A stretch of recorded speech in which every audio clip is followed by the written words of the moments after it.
कल बलगौर में गाड़ी चल रही थी 15 अप्रैल 1967 प्रातः क्लास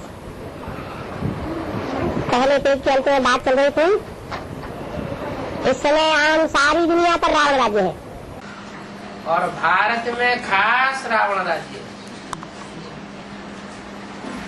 अंग्रेजी में इसको शैतानी राज्य कहा जाता है। राजा शैतान तो प्रजा भी शैतान हो जाती है। यथा राजा तथा प्रजा। 15 अप्रैल 1967 की वाणी का दूसरा। रावण राज्य में कहा जाता है हाईएस्ट टू लोएस्ट, सब शैतान बन जाते हैं क्योंकि सब पतित हैं। और पवित्र आत्माएं कहाँ से भी आ नहीं सकती इस दुनिया में। बल मनुष्य समझते हैं कि साधु संत अपवित्र हैं।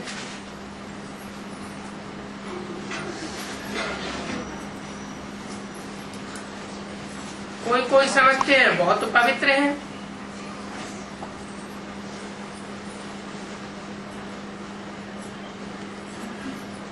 परंतु शिव बाबा कहते हैं कि ये तो पहले पहले परमात्मा से बेमुख करते हैं। क्यों बेमुख करते हैं? क्योंकि आपन को शिवो हम कह के बैठ जाते हैं अथवा परमात्मा बाप को सर्वव्यापी कह देते हैं, जबकि वो तो एक व्यापी बनकर के आता है। तो उसे एक से बुद्धि योग हटा करके अनेकों में चारों तरफ बिखराई देते हैं। सर्वव्यापी माना बुद्धि योग बिखराई दिया। एक व्यापी माना बुद्धि योग एकाग्र कर दिया। अपन को और सारे भारत को जो भी इनकी शरण लेते हैं उन सब को पाताल में भेज देते हैं। क्योंकि बुद्धियों को भटकेगा, बिखरेगा तो आत्मा गड्ढे में ही जाएगी। बाबा कहते हैं मैं तुमको पावन बना करके जाता हूँ।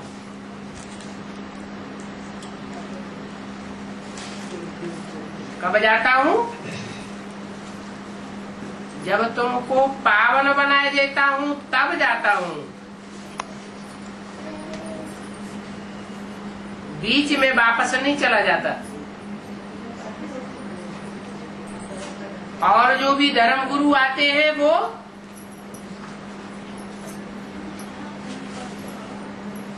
कोई वापस तो नहीं जाते और किसी को वापस ले भी नहीं जाते। ऊंच धाम का कोई को पता ही नहीं है। खुद भी गड्ढे में जाते हैं और अपने फॉलोअर्स को भी गड्ढे में ले जाते हैं।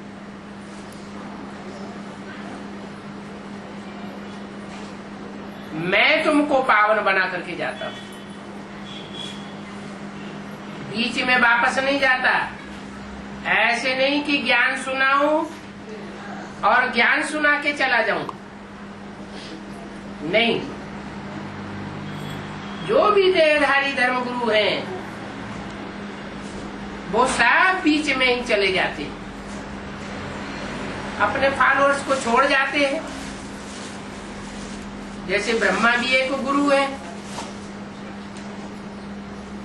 बीच में ही चला गया और फॉलोअर्स सब इसी दुनिया में रह गए। लेकिन मैं तो गारंटी देता हूं, साथ रहूंगा, साथ चलूंगा और साथ ही साथ घर ले जाऊंगा।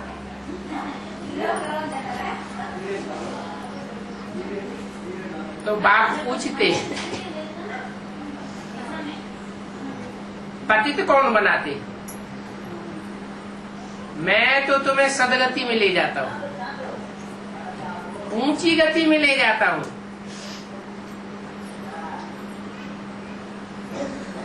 रावण पतित बनाते हैं। अब फिर तुम हमारी मत से पावन बन रहे हो। रावण की मत से पतित बने और मेरी मत से पावन बनोगे। रावण की अनेक मतें हैं तो अनेक सिर दे दिए, और मेरे रामलीला दिखाई जाती है तो रावण को 10 सिर दिखाते हैं और राम को 1 सिर दिखाते हैं। माने उनकी है एक मत और रावण की है अनेक मत। तो हम बच्चे जानते हैं कि फिर आधा कल्प बाद हम रावण की मत पर फिर से पतित बनेंगे, अर्थात देह अभिमान में आकर विकारों के वशीभूत हो जाएंगे। उसको आसुरी रावण मत कहा जाता है। सब मनुष्य मात्र की है आसुरी रावण की मत। तुम अभी रावण आदि को बिल्कुल नहीं मानते हो।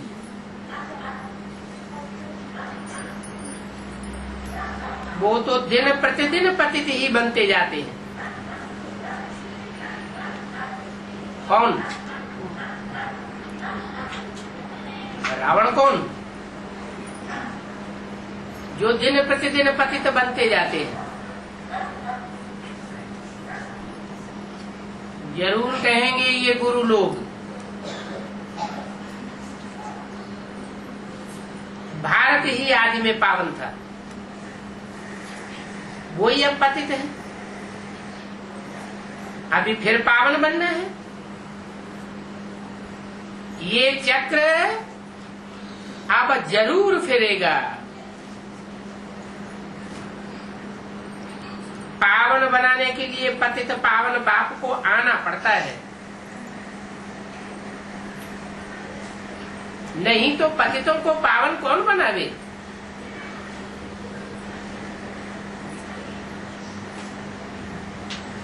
सब जन्म मरण के चक्र में आते हैं, देह के सुख भोगते हैं, देह के सुखों के भोगने के आदी हैं।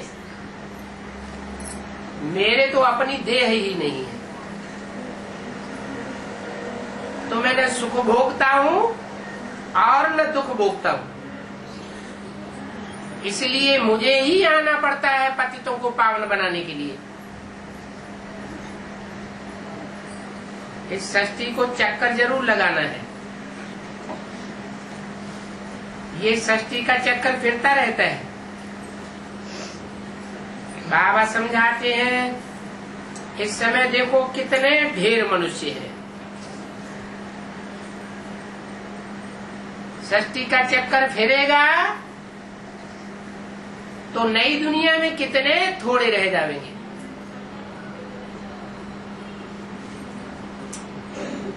अभी लड़ाई लगेगी जरूर। मौत तो सामने ही खड़ा है।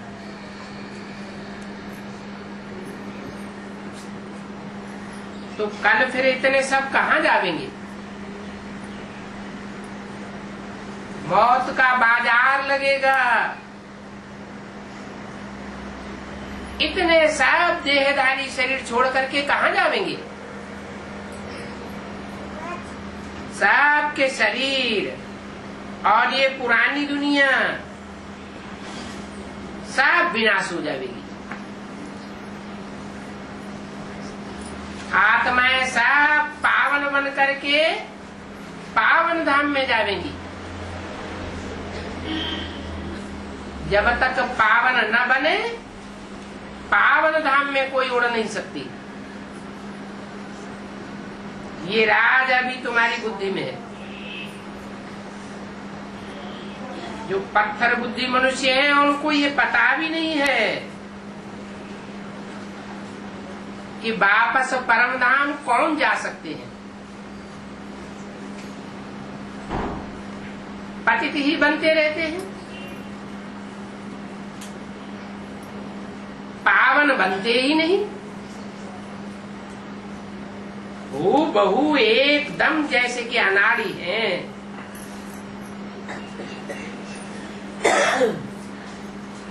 जैसे बाहर की दुनिया में अनाड़ी है, वैसे यहां भी अनाड़ी है।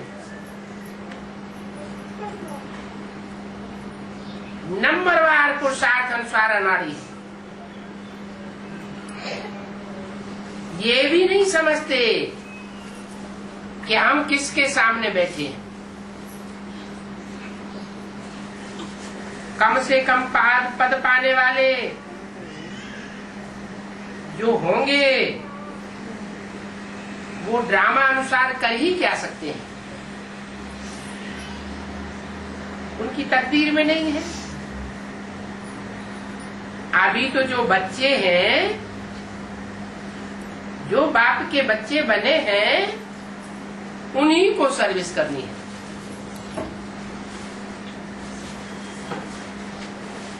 जो रावण की मत पर चलते हैं वो डिसर्विस ही करेंगे।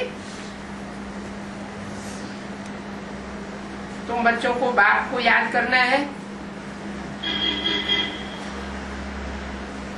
तो ये तो पहले पहले समझो कि हम संगम युगी ब्राह्मण हैं। हम अभी कलयुग में नहीं हैं। हमारे लिए कलयुग खलास हो गया। आप हुए, मर गई दुनिया। अभी हम संगम युग पर हैं। कल फिर क्या बनेंगे? पास्ट में शैतान रावण के धर्म के थे। हमारे लिए कलयुग पास्ट हो गया। अब हम संगम युग पर हैं। संगम युग पर ईश्वरीय धर्म के हैं। कलयुग में आसुरी धर्म के थे और आने वाले सतयुग में कल फिर हम दैवी धर्म के बनेंगे। जैसे बाप ज्ञान का सागर है, सुख का सागर है, वैसे ही तुम बच्चों को भी बनना है। बाप तुम बच्चों को नंबरवार आप समान बनाकर जाते। तुमको बनाने वाला बाप मिला है ना। देवताओं की महिमा गाते हैं, सर्वगुण संपन्न 16 कला संपूर्ण, संपूर्ण अहिंसक मर्यादा पुरुषोत्तम।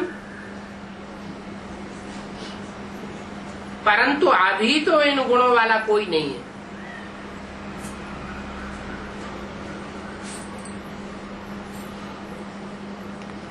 अपने से सदैव पूछते रहो, हम इन देवताओं जैसा ऊंच पद पाने के लिए कहां तक लायक बने।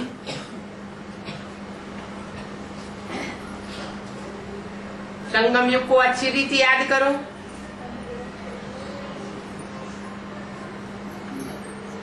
हम संगम युगी ब्राह्मण पुरुषोत्तम बनने वाले हैं। संगम युग पर ही पुरुषोत्तम बनते हैं। नंबरवार पुरुषों में उत्तम बनते हो। श्री कृष्ण पुरुषोत्तम है ना, वो नई दुनिया का पुरुषोत्तम है। और हम भी अब शिव बाबा से विश्व का मालिक बनते हैं।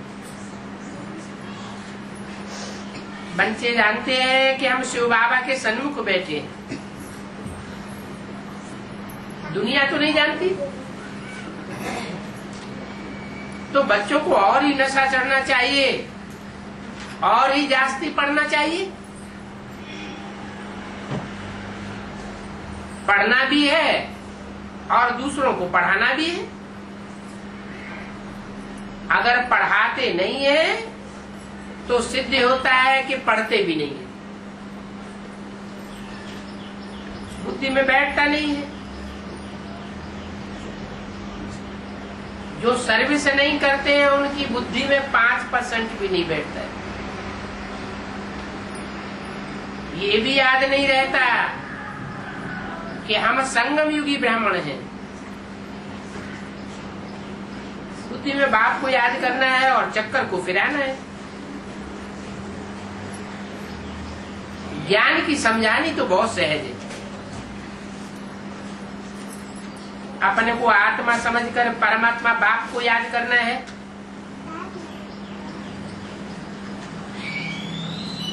वो है तो सबसे बड़ा बाप,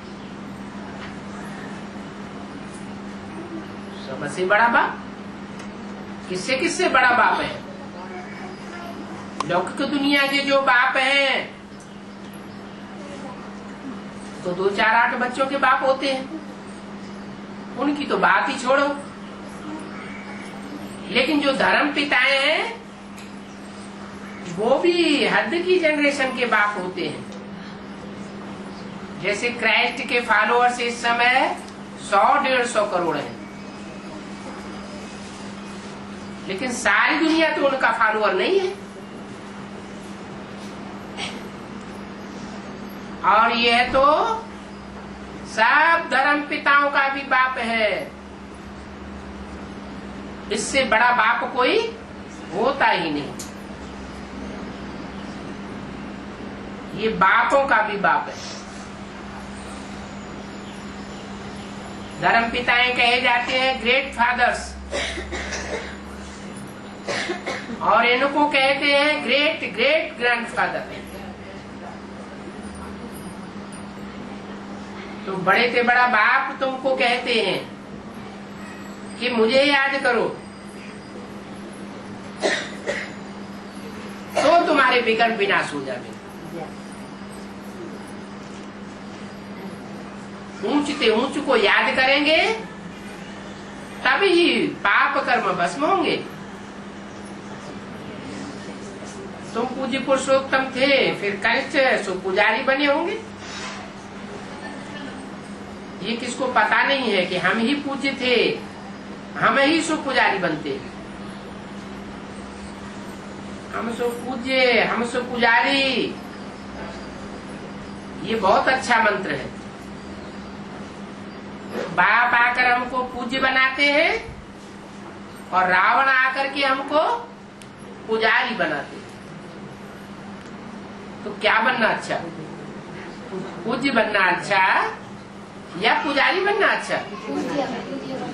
और पुजारी भी बनते हैं तो भी अपनी ही मूर्तियों की पूजा करते हैं।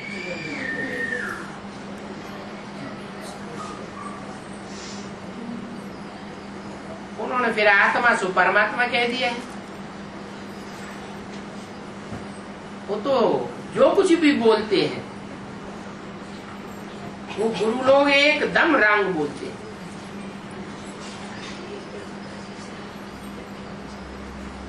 अब हर आत्मा परमात्मा कैसे हो सकती? परमात्मा बाप,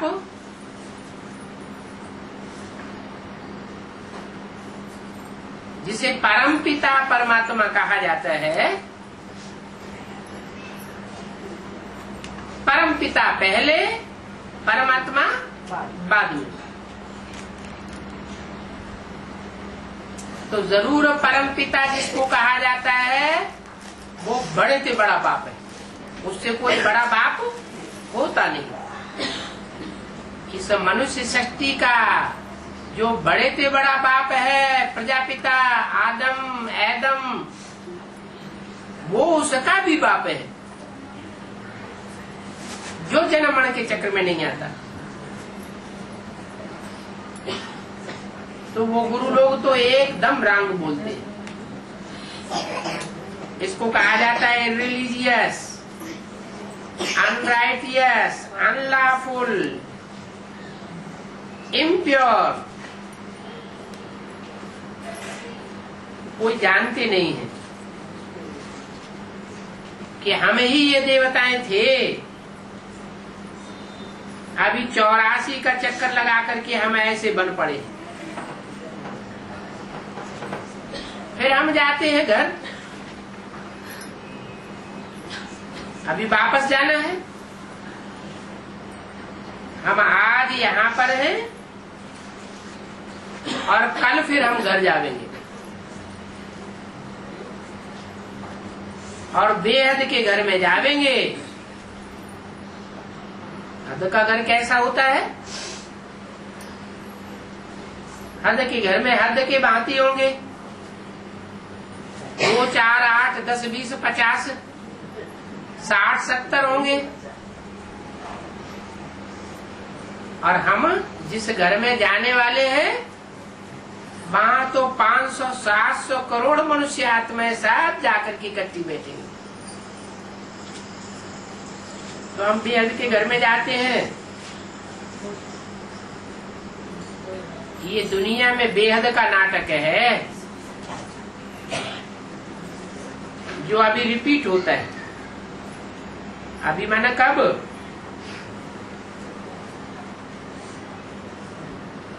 5000 वर्ष का ड्रामा संगम युग में रिपीट होता है। कब रिपीट होता है?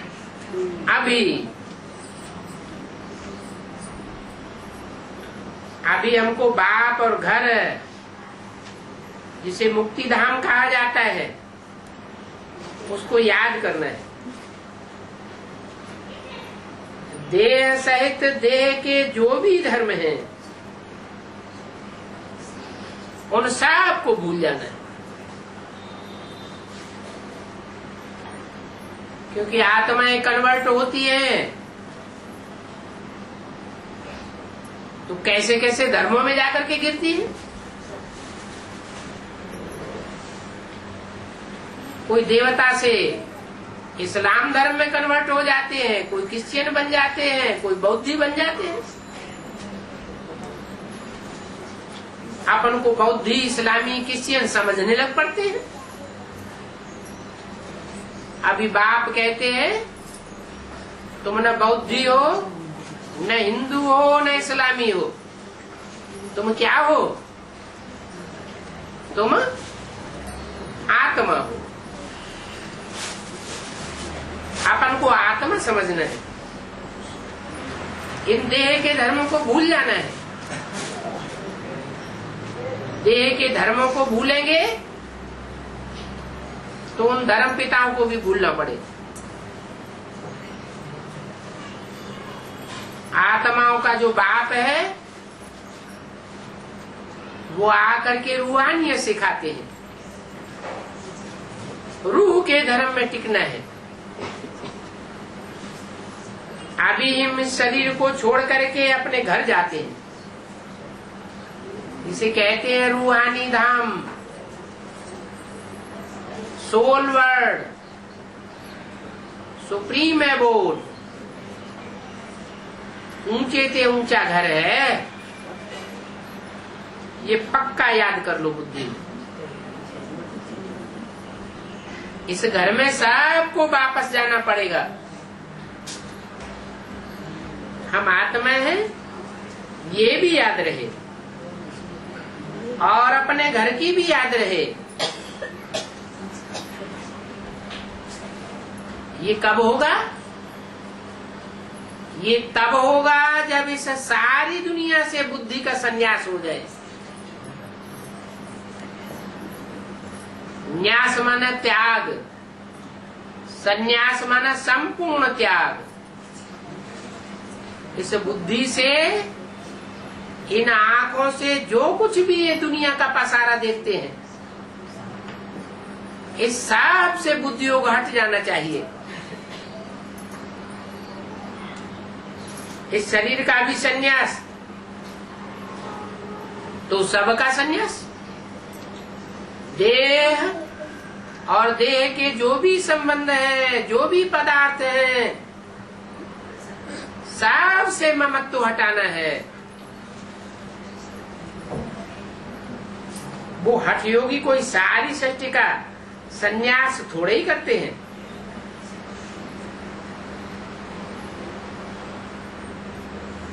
तुम तो सारी दुनिया का संन्यास करते हो।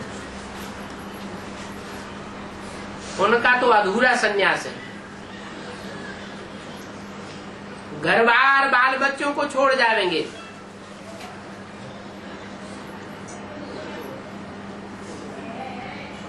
दूसरा मठ पंथ बना लेंगे, उसमें चेले चपाटे बनाए लेंगे। एक तरफ से बुद्धियोग हटता है, वो भी कोई जरूरी नहीं, और दुनिया का पसारा और बढ़ा लेते हैं। तुमको तो सारी दुनिया का त्याग करना है। अपने को देह समझते हैं तो उनको कहेंगे गधे, उल्लू, पाजी। क्या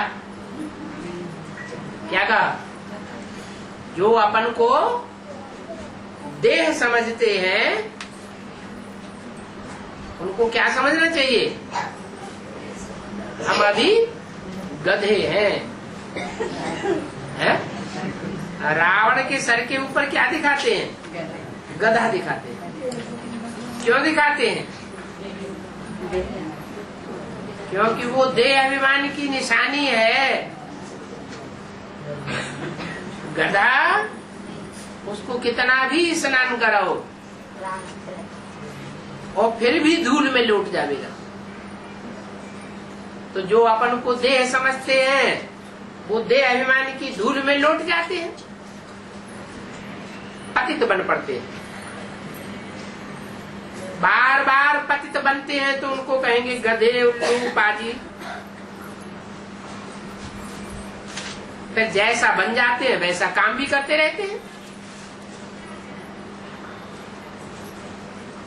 देह अभिमानी बनने से चोरी, चकारी, झूठ, पाप कदम कदम पर करते रहते हैं।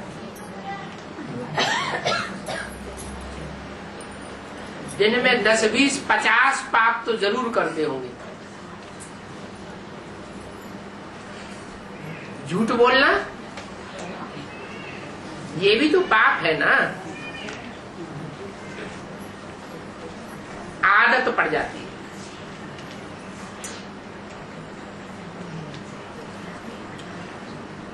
आवाज से बोलने की भी आदत पड़ जाती है। 15 अप्रैल 1967 की वाणी का 3रा पेज। फिर कहते हैं हमारा आवाज ही ऐसा है। अरे, एक आदमी से बात करते हैं सन्मुख बैठा कर, तो उतनी ही जोर से बोलना चाहिए ना। 10 आदमियों से बात करते हैं तो थोड़ा वॉल्यूम बढ़ा दो। ये क्या कि जब बोलेंगे तो जोर ही जोर से बोलते रहेंगे। बाप कहते हैं ये भी देह अभिमान है।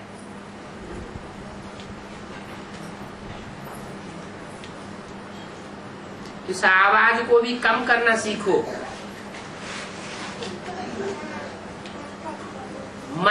मशीन जड़ होती है, उसमें भी वॉल्यूम कम और ज्यादा होता है ना। तुम तो चैतन्य आत्मा हो।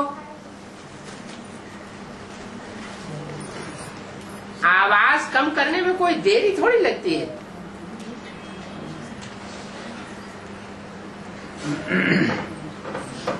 मनुष्य कुत्ते को पालते हैं, वो भी अच्छा हो जाता है।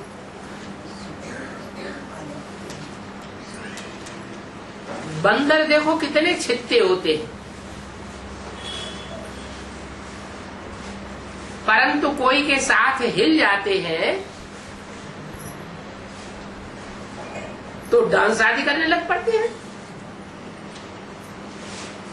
मदारी उनको जैसे चलाता है वैसे चल पड़ते हैं। तो देखो जानवर भी सुधर जाते हैं। जानवरों को सुधारने वाले हैं मनुष्य।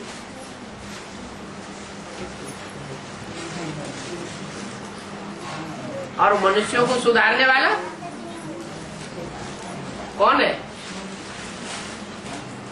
मनुष्य को तो सुधार नहीं सकते। 2500 साल की हिस्ट्री इस दुनिया की मौजूद है। मनुष्य बिगड़ते जाते हैं या सुधरते जा रहे हैं? बिगड़ते जाते हैं। इन मनुष्यों को सुधारने वाला एक भगवान बाप के सिवाय कोई हो नहीं सकता। बाप कहते हैं तुम भी जानवर मिसल बन गए हो।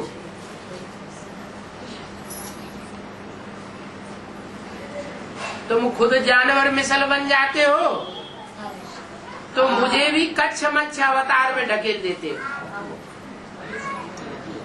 क्या जैसी दृष्टि वैसी सृष्टि दिखाई पड़ती है। भगवान को भी समझ लेते हो कि वो भी कच्छ मच्छ अवतार में आता होगा। जैसी तुम्हारी एक्टिविटी है उससे भी बदतर मुझे बनाए देते हो। कितने नॉनसेंस बन गए। मैं जानवरों को सुधारने के लिए थोड़े ही आऊंगा।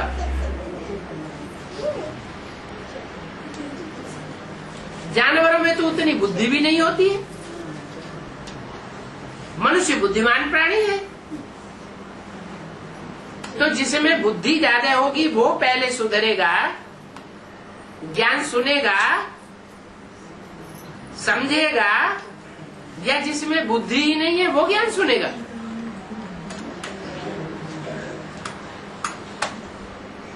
बाप को कहा जाता है बुद्धिमानों की बुद्धि। तो बुद्धिमान बच्चों को पहले सुधारता है। ये भी तुम जानते हो, दुनिया नहीं जानती है। पिछाड़ी में तुम सबको साक्षात्कार होगा। कैसे कैसे सजाएं खाते जाएंगे। जो जो सजाएं खावेंगे वो भी तुमको मालूम पड़ता जाएगा। क्या ऐसे नहीं कि सजा खाने वाला खुद ही समझेगा कि हमको ये सजा मिल रही है।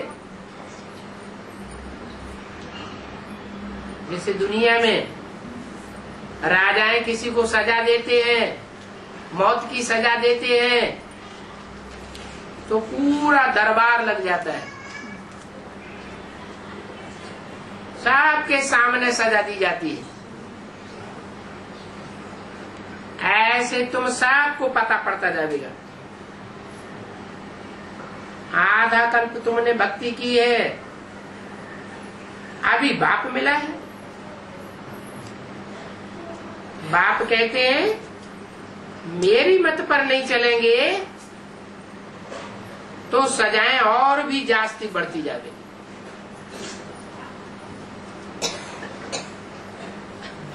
63 जन्मों के पाप कर्म सर के ऊपर है।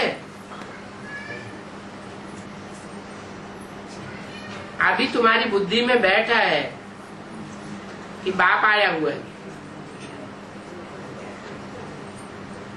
इसलिए अब ये पाप आदि करना छोड़ दो।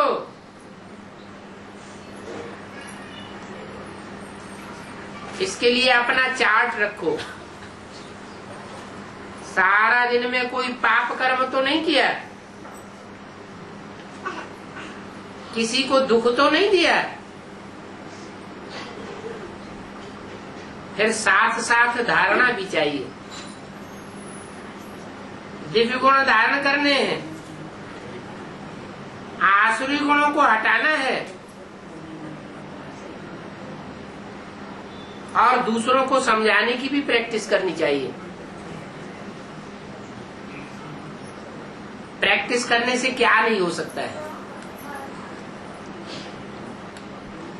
जानवर भी प्रैक्टिस करने से पक्के हो जाते हैं। प्रदर्शनी के चित्रों पर सामने बैठ करके ख्यालात चलाओ कि कोई को इन चित्रों पर हम कैसे समझावें।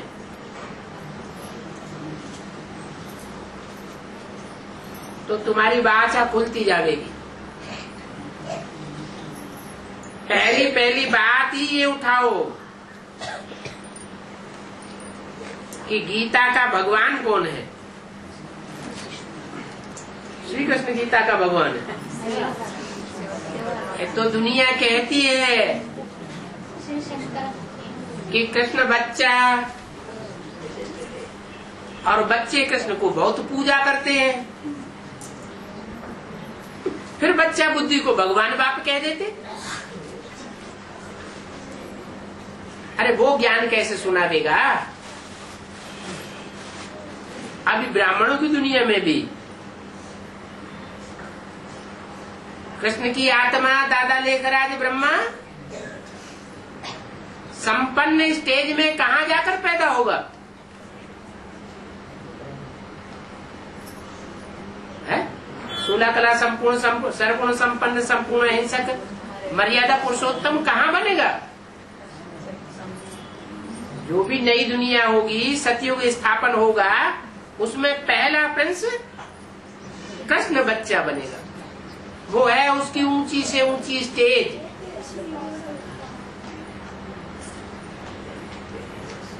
ऊंचे से ऊंची स्टेज बनेगी तो बच्चा बनेगा। तो बच्चा दुनिया को ज्ञान सुनाने लायक कहा जाएगा। बच्चा बुद्धि तो बच्चा बुद्धि। उसको ऐसा 16 कला संपूर्ण सर्वगुण संपन्न किसने बनाया। उसका रचयिता कौन। रचयिता बाप ऊंच हुआ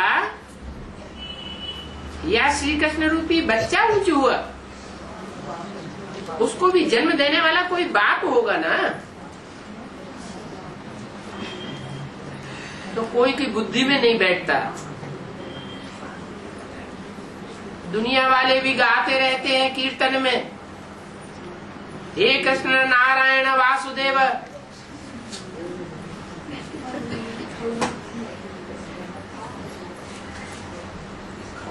तो नारायण और कृष्ण बनने वाला कोई है न एक। लेकिन वो सतयुग का नारायण है। बाप तो संगम युग में आते हैं या सतयुग में आते हैं। सुप्रीम सोल बाप तो संगम युग में आते हैं। जिस युग में आवेंगे उसी युग में वर्षा दे के जावेंगे, या आवेंगे संगम में और वर्षा देंगे सतयुग में। है? कहाँ वर्षा देंगे। संगम में ही आते हैं, संगम में ही वर्षा देते हैं। तो संगम युग में कृष्ण की आत्मा वर्षा नहीं पाती है। सुप्रीम सोल बाप शिव परमात्मा से।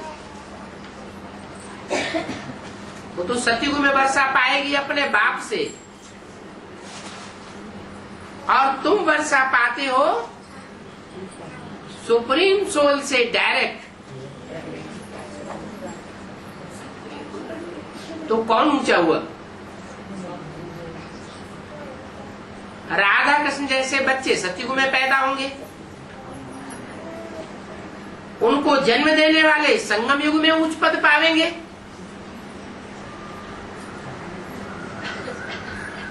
संगम युग में सारा विश्व मौजूद होता है कि एक ही धर्म होता है। सारी दुनिया मौजूद होती है। सब धर्मों के बीच में भगवान बाप जिन बच्चों को पढ़ाते हैं उनका ऊंच पद डिक्लेयर होता है। इतना ऊंच पद डिक्लेयर होता है कि हर धर्म की आत्मा उन ऊंच आत्मा रूपी मणकों को सिमरण करती है। सभी धर्मों में माला फेरी जाती है। माला रूपी संगठन कौन बनाता है? बाप आकर के बनाते हैं। वो आत्माओं का बाप है जो मुकर्रर रथ में आता है, और जो मनुष्यों का बाप है, बड़े से बड़ा बेहद का बाप, उसमें आकर के पढ़ाई पढ़ाता है।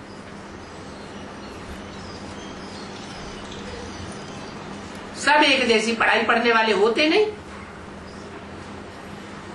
पढ़ाई पढ़ने वाले नंबरवार होते हैं। जो अव्वल नंबर की पढ़ाई पढ़ने वाले हैं वो इसी संगम युग में पास होकर के दिखाते हैं, ऊंच पद पाते हैं। ऊंच से ऊंच पद है विश्व का मालिक बनना।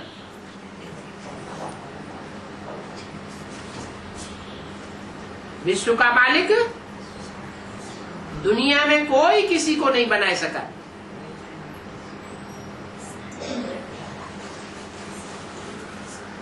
बड़े बड़े महत्वाकांक्षी हुए दुनिया में, कोशिश करते रहे सारी दुनिया के ऊपर हम राज्य करें, लेकिन सब पतन के गर्त में चले गए, फेल हो गए।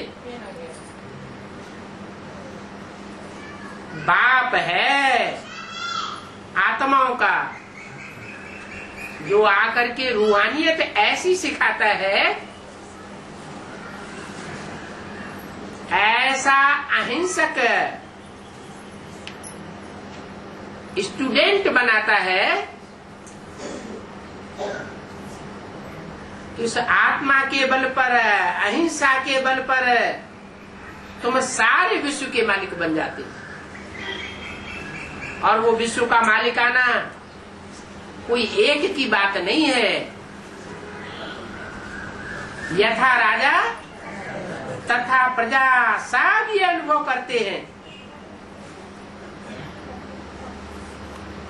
कि हम विश्व के मालिक हैं।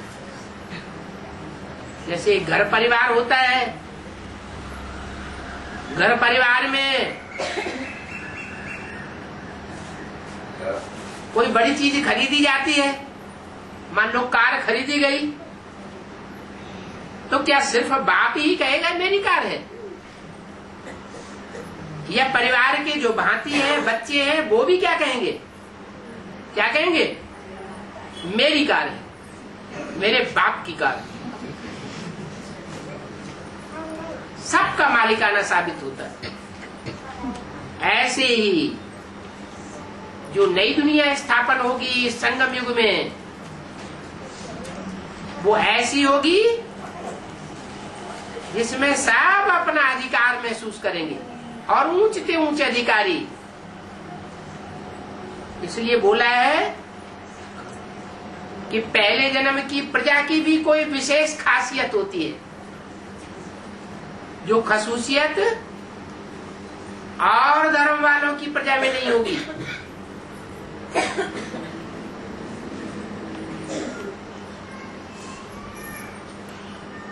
तो पहले बात उठाओ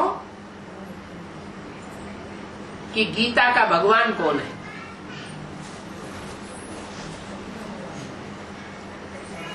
गीता का भगवान कृष्ण है। कृष्ण उर्फ दादा लेखराज है,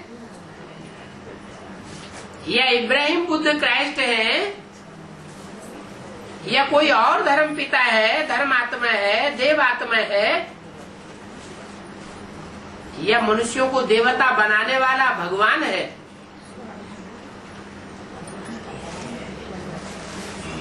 मनुष्यों को जो देवता बनाता है, नर को नारायण बनाता है, वो कौन? सतयुग में कृष्ण तो नारायण पद पावेगा। वो नारायण जो सतयुग में पद पाता है वो अपने पूर्व जन्म में पुरुषार्थ करता है। किस रूप में पुरुषार्थ करता है? ब्रह्मा के रूप में पुरुषार्थ करता है। शूद्रों को ब्राह्मण बनाने की कैटेगरी तैयार करता है। ब्राह्मणों को देवता नहीं बना पाता। और भगवान आकर क्या करते हैं?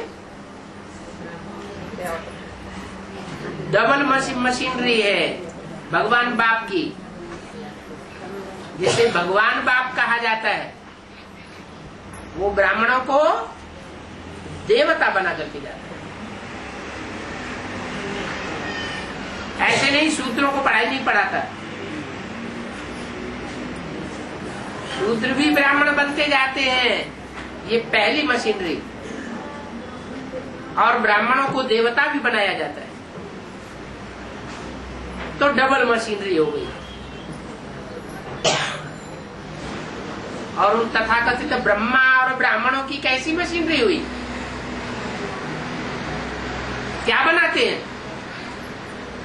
उनकी है सिंगल मशीनरी, शूद्रों को ब्राह्मण बनाने की मशीनरी। तुम्हारी डबल मशीनरी है, क्योंकि तुम बाप से पढ़ाई पढ़ते हो। तो बाप डबल काम करते हैं, शूद्रों को देवता बनाते हैं और शूद्रों को ब्राह्मण बनाते हैं और ब्राह्मणों को देवता भी बनाकर जाते हैं। कृष्ण 16 कला संपूर्ण देवता बनता है ना। तुम भी यहाँ नर से डायरेक्ट नारायण बनते हो। कृष्ण उस पर ब्रह्मा तो अगले जन्म में बनता है, और तुम इसी जन्म में नर से डायरेक्ट नारायण बनते हो। तो ये बात उठाओ, क्या ये गीता ज्ञान देने वाला भगवान कौन है?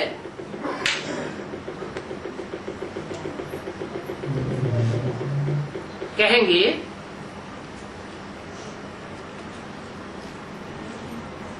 कि शिव भगवान ब्रह्मा के तन में आकर के गीता ज्ञान सुनाते हैं, तो उन्हें बताना पड़े। गीता ज्ञान सुनाते हैं, लेकिन उसको गीता ज्ञानामृत नहीं कहा जाता है। अमृत नहीं है, क्योंकि उस ज्ञान का मंथन नहीं होता है। बाप जब आते हैं तो मंथन भी होता है। मंथन होता है तब अमृत निकलता है। अमृत निकलता माना सार निकलता है। कहते भी हैं कि भगवान आकर के ब्रह्मा के द्वारा वेदों शास्त्रों का सार सुनाते हैं।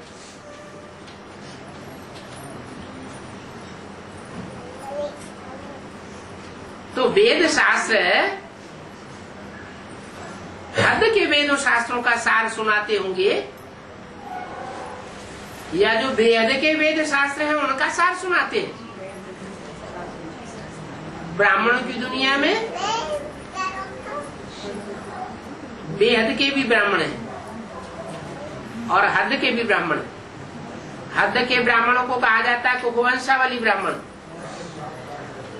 और बेहद के ब्राह्मणों को कहा जाता है मुखवंशावली ब्राह्मण। तो जो मुख की निकली हुई वाणी के ऊपर मनन चिंतन मंथन करते हैं, वो ज्ञान अमृत का पान करते हैं।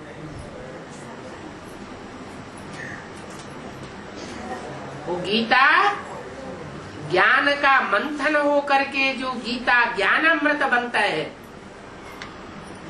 उसका पान करने वाले भगवान बाप को पहचानते हैं।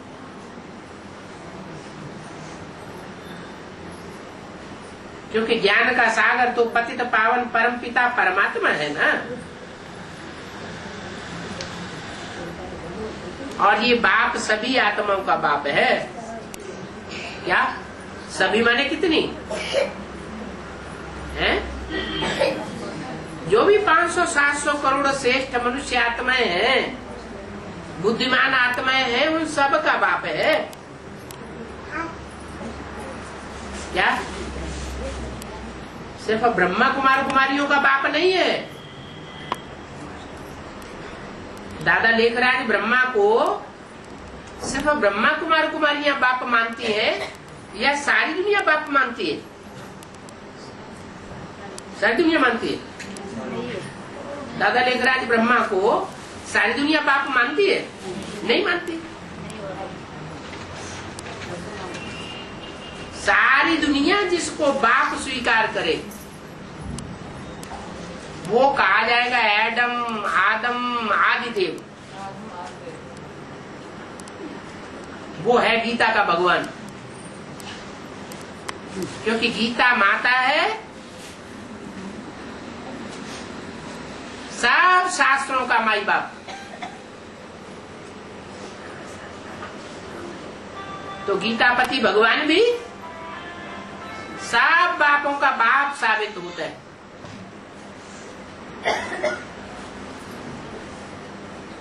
ऋषि मुनि आदि को कोई को भी बाप का परिचय नहीं है। रचना और रचयिता का परिचय ही नहीं है। रचना के आदि मध्य अंत का ही परिचय है।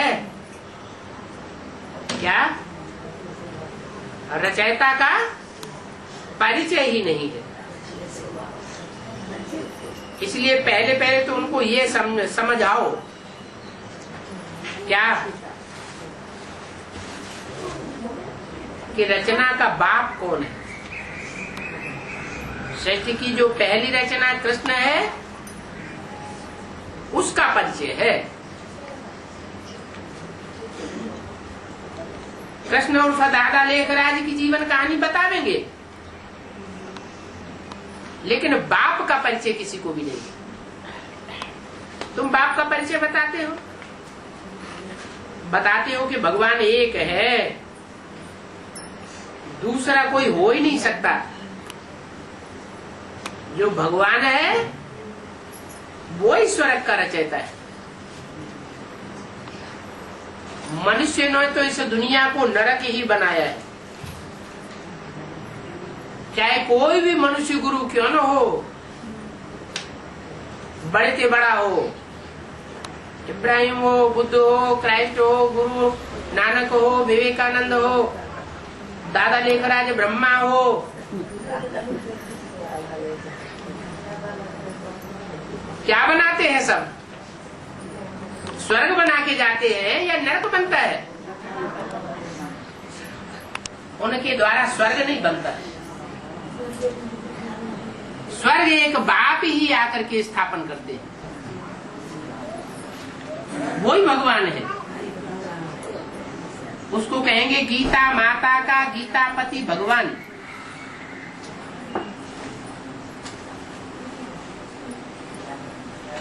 बाप कहते हैं जो अपने मुख से अपने को शिवोहम कहते हैं कि मेरे में भगवान बाप शिव प्रवेश करता है, ये बात स्वीकार करते हैं। अथवा अपनी आत्मा को परमात्मा कह देते हैं कि मेरे से बड़ी आत्मा और कोई इस दुनिया में पार्ट बजाने वाली हीरो पार्टधारी नहीं है।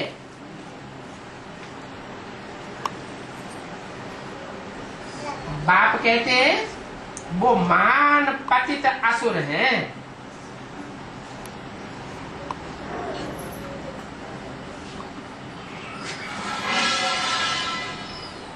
जो बाहर की दुनिया है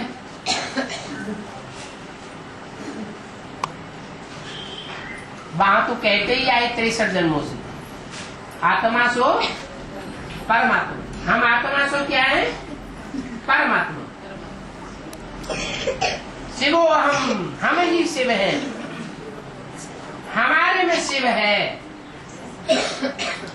वहां तो कहते ही हैं, लेकिन यहाँ ब्राह्मणों की दुनिया में भी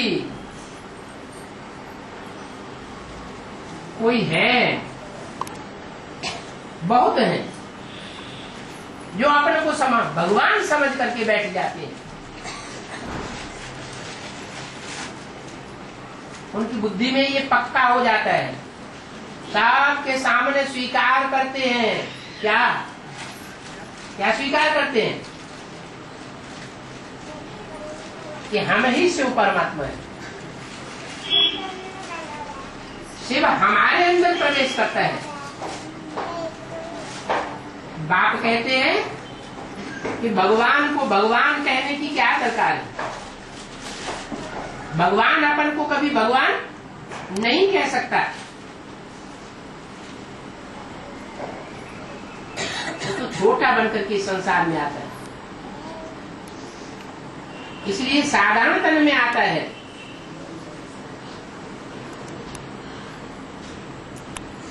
असाधारण तन में नहीं आता। अगर उसे अपन को साबित करना हो तो असाधारण तन में आवे। मैं तो बहुत साधारण तन में आता हूं।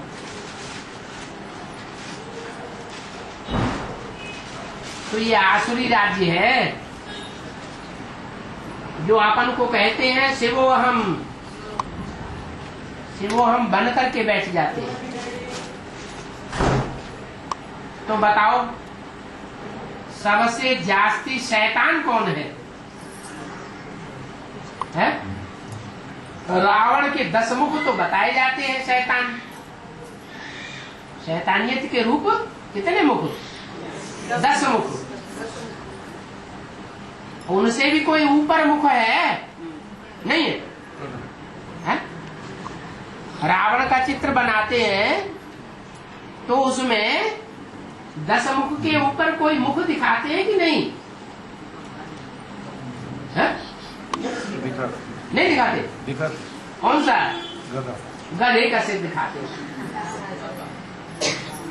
5 विकार हैं, कामी, इस्लामी, क्रोधी, क्रिश्चियंस, मोही, आर्य समाज, अहंकारी रशियंस, लोभी मुस्लिम। ये 5 सिर तो दिखाते हैं।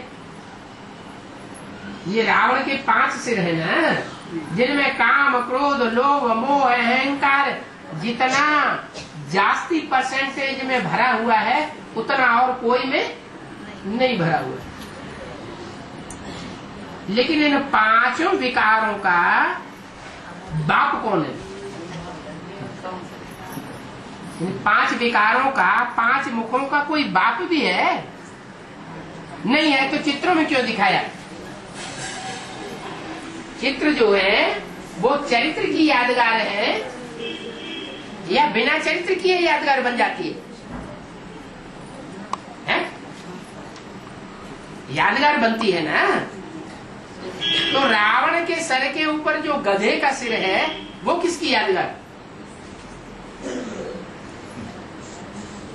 अच्छा, ब्राह्मणों की दुनिया में कौन समझ करके बैठ गया कि मैं गीता का भगवान हूं, साकार रूप में मेरे सिवाय और कोई गीता का भगवान नहीं हो सकता। अरे अपन को ये समझ के बैठा कि मेरे अंदर ही शिव प्रवेश करता है।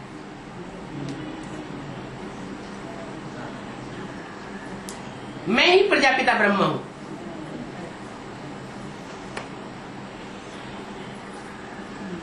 जीवित रहते रहते संस्था का नाम रखवा दिया प्रजापिता ब्रह्मा कुमारी ईश्वरी विश्वविद्यालय।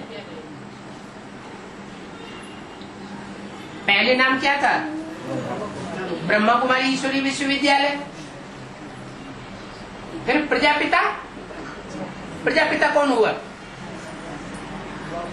है? प्रजापिता नाम डलवाया तो किसको समझ करके प्रजापिता नाम डलवाया? कहीं क्लियर हुआ?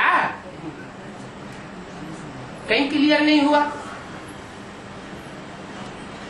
कि प्रजापिता और ब्रह्मा अलग अलग है।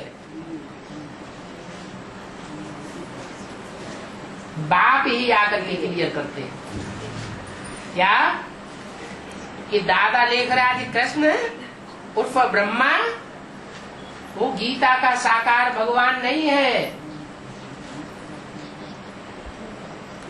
वो तो वाणियों में और वैसे भी जब बच्चे बातचीत करते थे तो उन्होंने बिना किसी प्रूफ और प्रमाण के अपन को स्वीकार कर लिया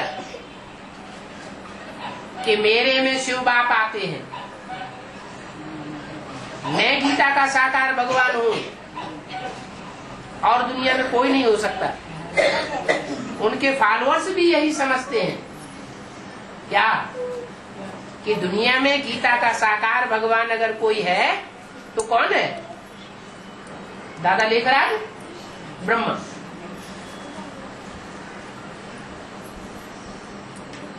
ब्रह्मा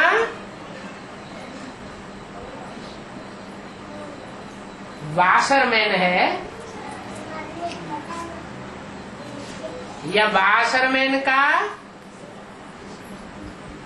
कपड़ों को ढोने वाला गधा? क्या है? उस वाशरमैन ने आकर के कपड़ों का वजन किसके ऊपर डाला? गधे के ऊपर वजन डाल दिया। वो गधा पतित पावन नहीं है। पतितों को पावन बनाने वाला स्वयं बाप है, जिसको कहते हैं शिव शंकर भोलेनाथ। वो काम विकार को भस्म करने वाला स्वरूप है। ब्रह्मा जी अगर काम विकार को भस्म करने वाला स्वरूप होता तो ब्रह्मा की पूजा होती। क्या पतित और पावन दोनों अपोजिट बातें हैं। पूजा किसकी होती है? पतित की या पावन की? पावन की पूजा होती है। विष्णु और शंकर की पूजा होती है, ब्रह्मा की पूजा नहीं होती है। क्या कारण हुआ? कोई गुरुओं की पूजा नहीं होती, कोई गुरुओं के मंदिर नहीं बनते, उनकी मूर्तियां बनकर के पूजा नहीं करते। तो उन गुरुओं में सबसे बड़ा गुरु कौन? मनुष्य गुरु बनकर के सबसे बड़ा गुरु बनकर कौन बैठता है?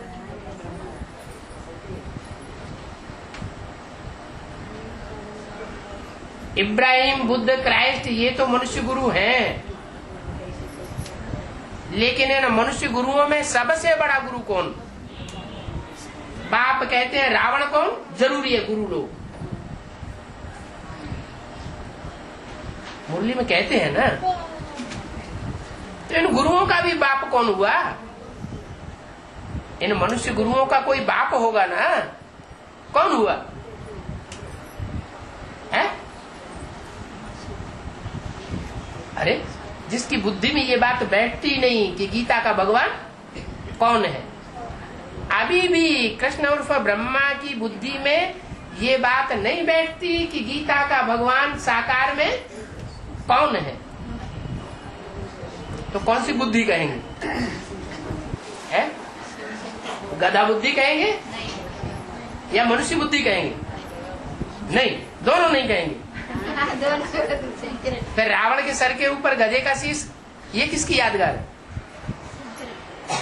शंकर की यादगार है। कुछ फैसला नहीं हुआ, हम भाषा नहीं जानते हैं, थोड़ा थोड़ा भाषा जानते हैं।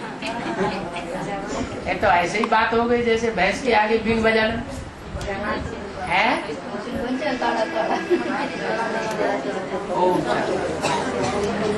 तो यहाँ पूछा है बाबा ने, सबसे जास्ती शैतान कौन है? दुनिया में सबसे पहला गुरु, मनुष्य गुरु बनकर के कौन आता है? अरे द्वापर युग, द्वैतवादी युग शुरू होता है तो उसमें सबसे बड़े से बड़ा गुरु बनकर के कौन आता है द्वापर युग में? अरे इब्राहिम आता है ना। इब्राहिम, क्राइस्ट तो बाद में आता है। इब्राहिम जो इस्लाम धर्म स्थापन करता है वो तो बड़े से बड़ा गुरु हुआ ना। इस्लाम धर्म स्थापन करता है, कामी इस्लामी धर्म स्थापन करता है, तो बड़े से बड़ा विकार कौन सा हुआ? काम विकार। उसके बाद से नंबरवार रावण के मुख है काम, क्रोध, लोभ, मोह, अहंकार, नंबरवार तो है ना। तो उन पांचों मुखों का मुखिया कौन हुआ?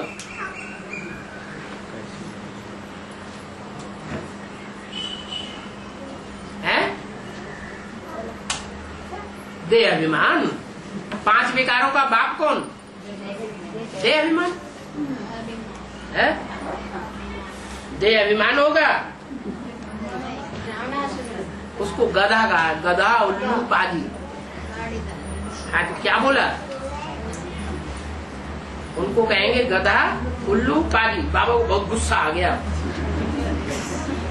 इसके ऊपर,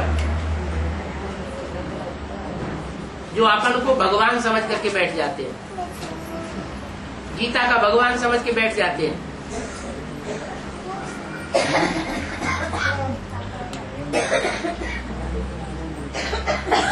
अभी क्या करना है? मुख्य बात पहली किसी को समझाना है कि गीता का भगवान कौन है। अच्छा, गीता कौन है? गीता भी शिव बाप, गीता का भगवान भी शिव बाप। ये क्या बात हुई? गीता का भगवान शिव शंकर भोलेनाथ। फिर गीता कौन? कृष्ण बच्चा, कृष्ण पति, माता। कृष्ण, कृष्ण बच्चा किस रूप में? माता। अरे कृष्ण तो सत्युग में पैदा होगा, वो माता बन के पैदा होगा क्या?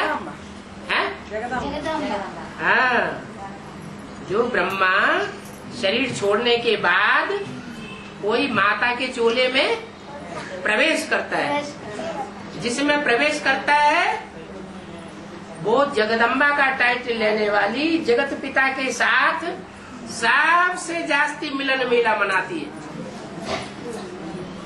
इतना मिलन मेला कोई मनाए नहीं सकता। उस मेले की यादगार आज भी चली आ रही है। जगदम्बा का जितना बड़ा मेला लगता है इतना और कोई का मेला नहीं लगता है। और वो जगदम्बा भी बाप के स्वरूप को नहीं पहचान पाती। इसलिए मुरली में बोला है,